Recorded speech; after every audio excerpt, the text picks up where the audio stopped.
Good morning, dear students of class 12. Welcome to the English online class. Today we are going to take up the lesson, The Last Lesson by Alfonso Dore. Now, yesterday we did the text of the last lesson, part 1. Today we are going to continue further with the lesson. So, as was already discussed, this last lesson is set in the days of the Franco-Prussian War in 1870 to 1871, in which France was defeated by Prussia, led by Bismarck.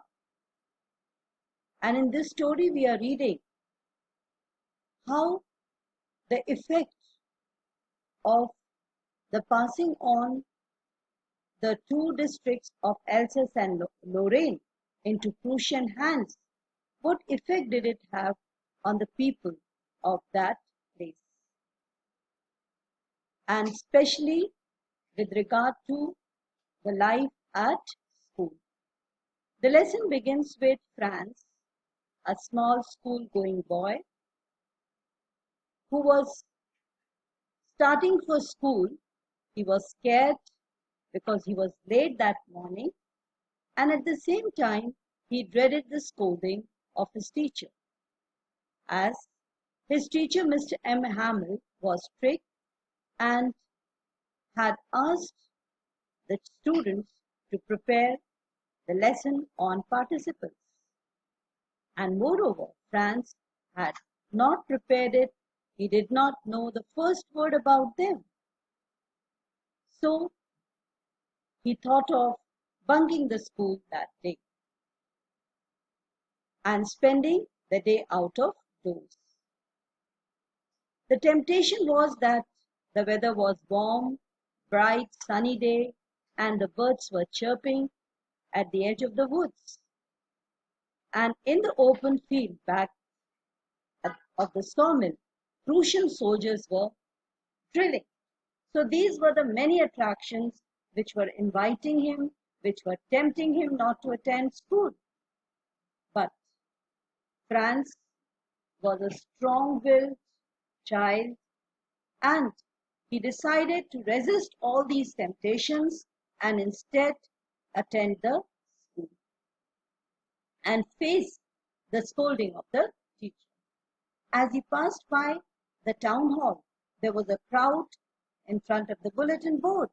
For last 2 years, all bad news about war, about the lost battles, order of the commanding officer, they were displayed on this bulletin board. So he decided to wait, and then he gave up the idea because he was already late for the school.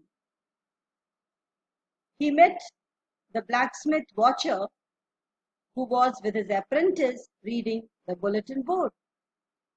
And he seemed to check the child and say, "Don't run so fast. You have plenty of time." But Franz thought probably the blacksmith is making fun of him.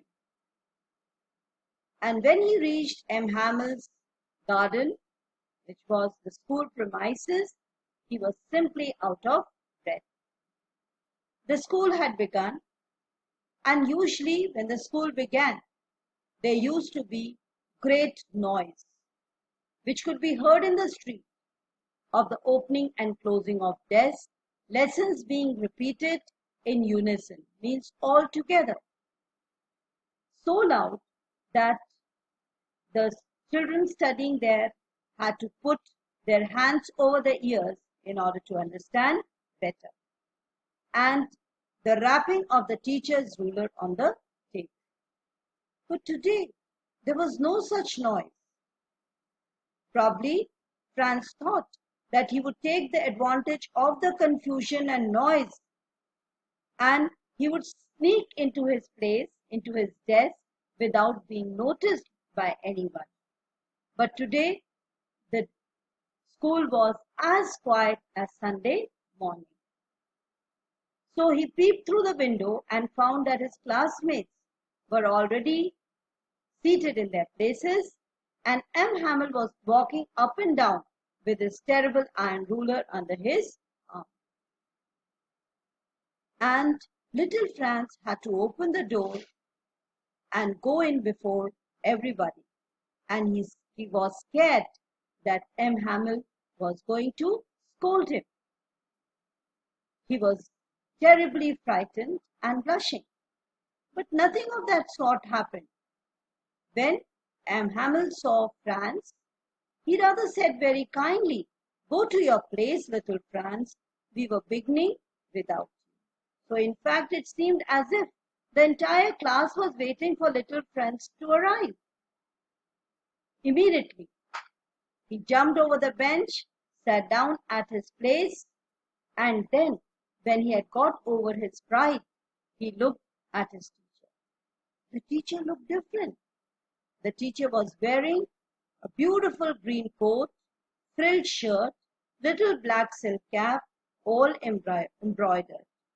And this sort of special dress the teacher wore on special occasions like inspection or prize days. So was there something special? Besides, the whole school looked very strange, looked very calm. But the thing that surprised Franz most was to see that the last back benches, which were always empty, the village elders, they were occupying the seats, and they were sitting very quietly, like the old hawser with his three-cornered hat, the former mayor, the former postmaster, and several other besides. So these elderly people of the village, they were occupying the last benches of the class. Everybody looked sad, and Hauser had brought an old primer, thumbed at the edges, and he held it open on his knees with his great spectacles lying across the pages. So the Hauser had also brought his old primer, and it was opened up on his knees, and he was wearing the spectacles as if he was in a mood to learn. He had come to learn in the class that day. While I was wondering about it all, Franz was wondering, what is special about the class today? M. Hamel mounted his chair. He sat on his chair. He occupied his chair, probably which was on a raised platform. And in the same grave and gentle tone which he had used to me, said, "My children, this is the last lesson I shall give you." In a very solemn, sober voice, calm voice, Mr. M. Hamel said that this is the last lesson I am going to give you. Why? The order has come from Berlin to teach only German in the schools of Alsace and Lorraine. The new master comes tomorrow. This is your last French lesson. I want you to be very attentive. So this was what the teacher was saying. As France had been defeated in the Franco-Prussian War, the two territories of France, Alsace and Lorraine, they had passed on to Germany, to Prussia. So the order had come from Berlin that instead of French language, German language was going to be taught in these schools. And the new master was going to take over to teach German to the people of Alsace and Lorraine. So the teacher said that this is going to be the last French lesson. And I want you all to be very attentive. What a thunderclap these words were to me. They were like a thunderclap. They were a shock for little Franz. Oh, the wretches that was what they had put up at the town hall. Now he realized probably this was the news that was displayed on the bulletin board. My last French lesson? Why, I hardly knew how to write. I should never learn any more. So these thoughts occupied his mind. It was his last French lesson. He had hardly learned how to write, and now he shall never be able to learn his own language. I must stop there then. Oh, how sorry I was for not learning my lessons, for seeking birds' eggs, or going sliding on the Saar. My books that had seemed such a nuisance a while ago, so heavy to carry, my grammar and my history of the saints, were old friends now that I couldn't give up. And M. Hamel too, the idea that he was going away, that I should never see him again, made me forget all about his ruler and how cranky he was. So Franz was realizing that he had wasted his time by spending days outdoors in useless activities like looking for birds' eggs or sliding on the Saar. And his books were a burden for him. The lessons of grammar, the history of sense were now his old friends. He really wanted to be with them. He was not ready to give up his own language. And even he realized how his teacher, who was now going away, he would never be able to see his teacher again. And he forgot all about his beatings and how he taught his teacher to be mad earlier. He regretted, he was full of regret for not listening to his teacher, for not paying attention to his lessons and whiling away his time in useless activities. And the moment has come when he's not mastered his own language. Poor man, it was in honor of this last lesson that he had put on his fine Sunday clothes, and now I understood why the old men of the village were sitting there in the back of the room. The realization why the teacher was wearing those fine clothes.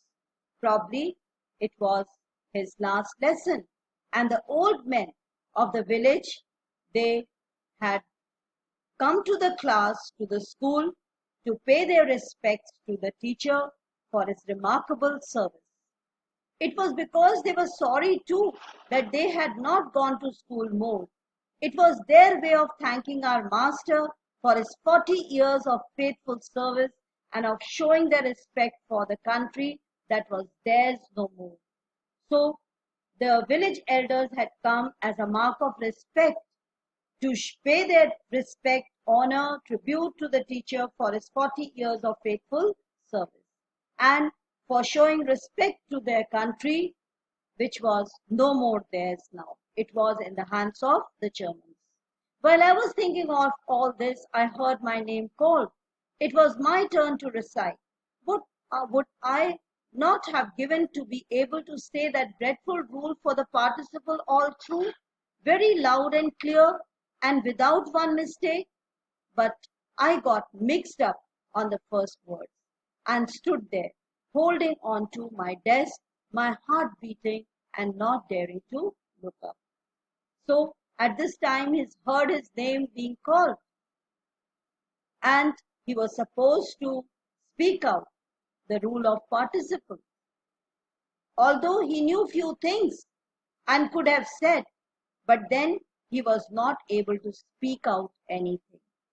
And he was terribly scared what was going to happen now. I heard M. Hamel say to me, I won't scold you, little Franz. You must feel bad enough. See how it is. Every day we have said to ourselves, bah, I have plenty of time. I will learn it tomorrow. So Mr. M. Hamel did not scold him, but said that, see, this is how we postpone our studies. Thinking that there is plenty of time, we can do it the next day. But the time has it has flown away, and there is no time now to learn French language. We stop here and we'll continue with this in tomorrow's class. Thank you, class.